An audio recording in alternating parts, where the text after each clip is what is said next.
Hola, ¿qué tal a todos? Bienvenidos nuevamente a nuestra reunión en la cual hemos estado hablando acerca del libro de los Reyes con el enfoque específico del liderazgo. Cómo ejercer el liderazgo, cómo hacerlo equilibradamente y cómo evitar los problemas y errores que muchos de los grandes reyes narrados en este libro de la Biblia no vieron venir sus problemas, sus dificultades, se desviaron y desviaron a otros. A partir del capítulo 17 y en el verso 10 vemos que Elías se puso en camino hacia Sarepta. Al llegar a la entrada de ese pueblo, encontró allí a una viuda recogiendo leña. La llamó y le dijo: por favor, tráeme un poco de agua en un jarro para beber. Dice el verso 11 que mientras iba esta mujer a buscarla, Elías le gritó: por favor, también tráeme en la mano un trozo de pan. Elías es el hombre que Dios levantó como profeta para resistir la maldad de Acab y Jezabel. Dios lo preparó y lo entrenó previamente a esto que acabamos de leer con un propósito. Él iba a ser un instrumento en sus manos para llevar bendición a la persona menos probable de recibir el apoyo, la ayuda, la bendición de Dios. Así como Dios proveyó para las necesidades de Elías, dándole de comer por medio de los cuervos y después ayudándole a que él mismo se esforzara en ir y recoger el agua del río para saciar su sed, Elías pudo entender durante ese tiempo de preparación que ese arroyo, en el cual se quedó por un tiempo, seguramente después de unos días se iba a ir secando, porque era obvio, no había llovido sobre la tierra. Es muy probable que Elías haya calculado, esta es una especulación mía, cuántos días le faltaban antes de morirse de sed. Seguramente pudo comprobar que su vida era como un arroyo que se iba secando. Por eso podemos poner en práctica lo que leemos a nuestra propia vida como líderes siervos. Todo líder siervo es responsable de revisar si su vida es un arroyo seco o es un arroyo en el que fluye agua viva. Solamente mientras corra a través de nosotros el agua de vida, que es la palabra de Dios, podremos ser una fuente de bendición para los que nos rodean. Nosotros pudimos ver que es irónico, pero Dios a veces se vale de medios totalmente fuera de lo común. Él usó cuervos y a una viuda extranjera de un territorio hostil a Dios y a su pueblo para cuidar del profeta Elías. Dios le dijo que tenía que moverse hacia ese lugar porque allí habría una viuda que lo iba a sustentar. Desde una perspectiva pareciera como que Elías iba a recibir el beneficio, pero en la perspectiva de Dios, él estaba siendo usado como un medio de bendición a otros. Nuevamente, insistiendo en el punto del liderazgo, quiero llamar tu atención para que veas tu persona como un medio de bendición a otros. Elías no fue enviado a ninguna de las viudas de Israel, sino a una viuda de Sarepta, una tierra en Sidón, donde realmente no había la posibilidad de que esta mujer recibiera alguna forma de esperanza para su situación tan precaria. ¿Por qué es que Dios escogió enviar a Elías a ese lugar y a esa mujer? Ajustate bien el cinturón porque esto que viene es muy poderoso. Dios envió a Elías en medio de esta hambre a Sarepta, a esta viuda en particular, porque esta mujer había oído y tenía conocimiento del Dios verdadero, el Dios de Israel. Cuando él la encuentra y le pide que le dé de comer, ella le da una explicación de su situación actual, de su problema y de la imposibilidad que tenía para ayudarlo. Emplea una frase muy reveladora y dice: vive el Señor Dios de Israel, que no tengo más que un poco de harina y un poco de aceite para preparar un pan, comerlo mi hijo y yo, y después de eso dejarnos morir. Vive el Señor Dios de Israel, fueron las palabras que salieron de su boca. En un territorio, en una nación y en un ambiente donde el Dios de Israel no era conocido, no era venerado, no era respetado, es obvio que seguramente alguien le había testificado acerca de ese Dios vivo y verdadero. Y ella ahora estaba dando un testimonio. No conocía a Elías, pero ella sabía que había algo distinto en ese hombre y confió precisamente en que podría ser el medio que Dios usara para ayudarla en medio de su situación. En el verso 13 del capítulo 17 leemos: Elías le dijo, no temas, ve a hacer lo que dices, pero primero hazme a mí un panecito y tráemelo. Para ti y tu hijo lo harás después. ¿Sabes? Todo buen líder debe enseñar a otros que hay cosas que son importantes, pero hay cosas que son prioritarias. A veces, al tomar decisiones en la vida cotidiana, muchos de nosotros batallamos mucho con este proceso. Todo lo encontramos importante y a veces le damos importancia a cosas que no lo tienen tanto.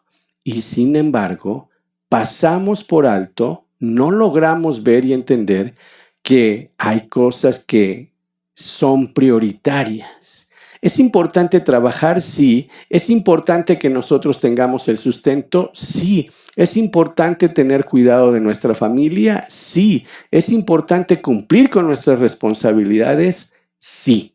Es prioritario que nosotros tengamos la base para poder no solamente suplir y cumplir con estas necesidades, sino llenarnos de esa fuente de vida que nos ayuda a entender lo que es prioritario. Elías le dijo, no temas, primero haz lo que te digo. Como líderes debemos enseñar precisamente a aquellos sobre los que guiamos y ejercemos influencia, ¿qué es lo que va primero? El verso 14 dice, aquí te va la promesa de Dios. El cántaro de harina no se vaciará. La aceitera de aceite no se agotará hasta el día en que el Señor envíe la lluvia. Dice el verso 15 que entonces, recibiendo la instrucción, creyendo la promesa, esta mujer marchó a hacer lo que le había dicho Elías. El resultado fue que comieron él, ella, el hijo de ella, durante mucho tiempo. El verso 16 confirma la promesa. El cántaro de harina no se vació, ni la aceitera se agotó, como lo había dicho el Señor por medio de Elías. Esta mujer pudo recibir su milagro porque no solamente pensó que podría ser posible, sino que creyó que podría lograrlo con la ayuda de Dios. Y en este caso, con el instrumento que el Señor estaba usando, que era el profeta Elías. Es muy importante esto que estamos mencionando. Yo creo que pudieron haber pasado muchos pensamientos por su mente. Tal vez ella pensó, bueno, me queda una pequeña taza, un poquito de aceite. Esto es todo lo que tengo. Si se lo doy y es un hombre de Dios, entonces seguramente tendré vida. Y si no se lo doy, solo tendré una comida menos y moriré mediodía antes. De todas formas voy a morir. ¿Qué tengo que perder? Esta es mi especulación personal. La única manera en que ella podría saber si lo que ese hombre decía era verdad era ejerciendo fe. A veces nosotros nos cuesta trabajo ejercer fe y necesitamos primero recibir de Dios el alimento y la provisión, el cuidado y la fortaleza para después poderlo impartir a otros. Así es que esta mujer, sin tener prácticamente nada, lo entrega todo y confía en el hombre de Dios para vida que ella podía recibir por medio de la bendición de Dios. Esto nos ayuda a entender un principio básico y elemental. La fe y la obediencia siempre van de la mano. Si no podemos confiar en Dios, tampoco podremos obedecerlo. Muchas veces yo mismo me he dado cuenta que aunque tengo fe, me cuesta trabajo obedecer. Mis pensamientos, mis razonamientos, mis ideas, mis sentimientos, mis temores, mis elucubraciones personales pueden distraer el proceso que Dios está preparando para bendecir mi vida y bendecir la vida de los que me rodean. Pero esta porción de la Escritura nos ayuda a entender que la fe trae obediencia. Cuando realmente tú has puesto tu confianza en Dios, no es tan difícil obedecer. Estoy tratando de explicar que muchas veces no podemos dar este paso tan rápidamente porque no nos hemos ejercitado en esto. Por eso es que tantas veces anteriores hemos enfatizado que Dios da el Espíritu Santo a todos los que le obedecen. Y solo por medio de este Espíritu nosotros podemos recibir luz, ánimo, fuerza para andar por el camino de la vida. Esta mujer, la viuda de Sarepta, tomó lo poco que tenía, se lo dio al hombre de Dios y recibió como devolución de esto vida, sustento y bendición.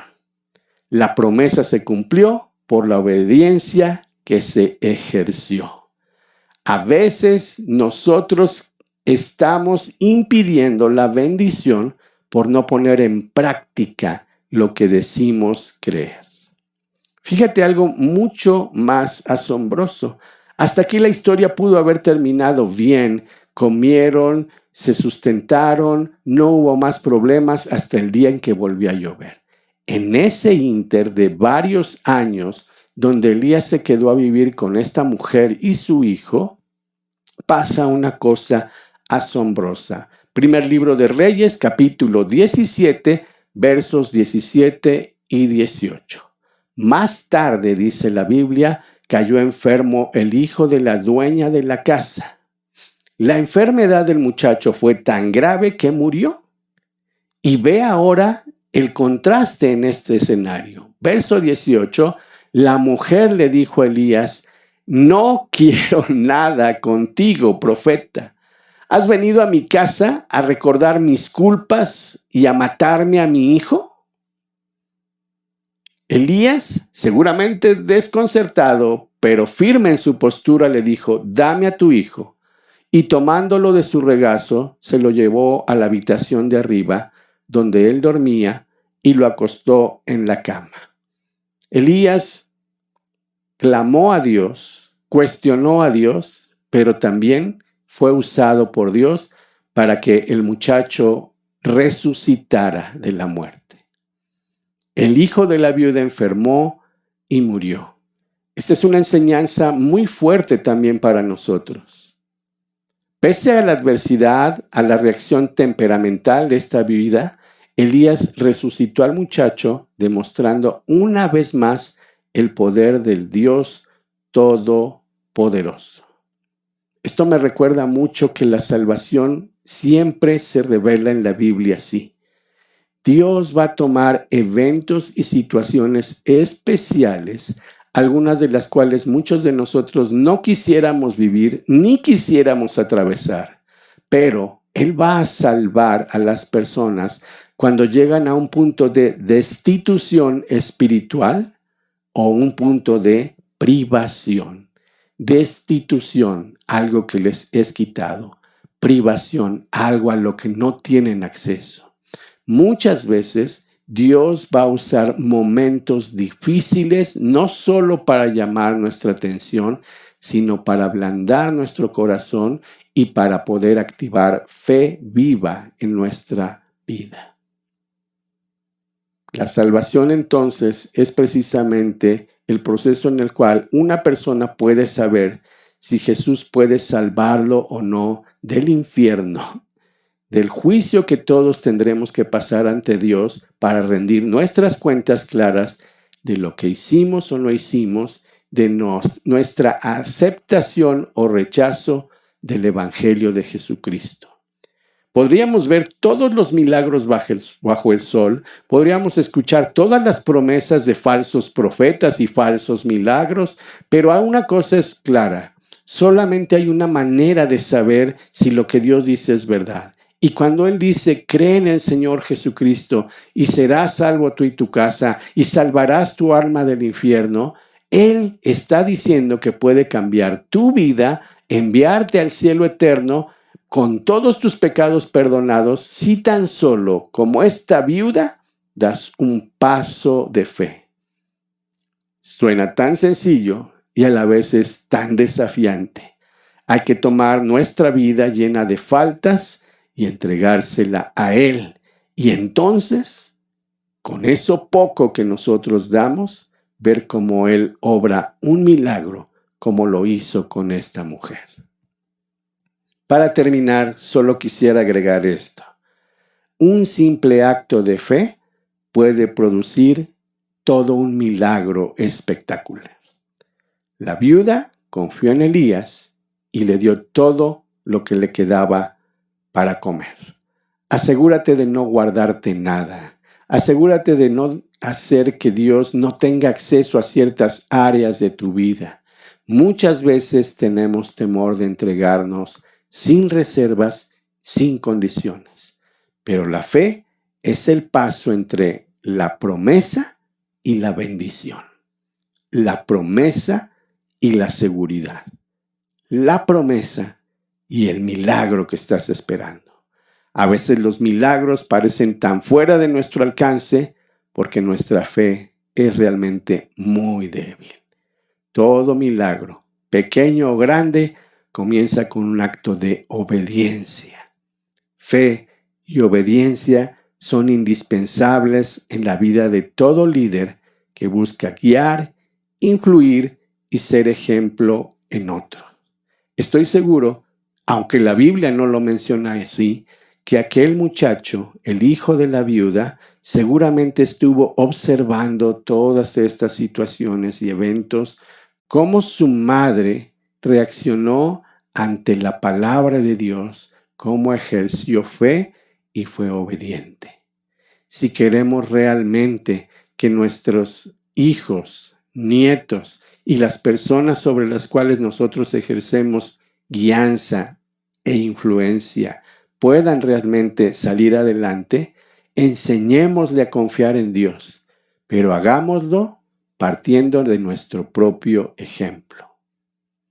¿Quieres generaciones de tu descendencia que no solo conozcan, sino que amen y sirvan a Dios?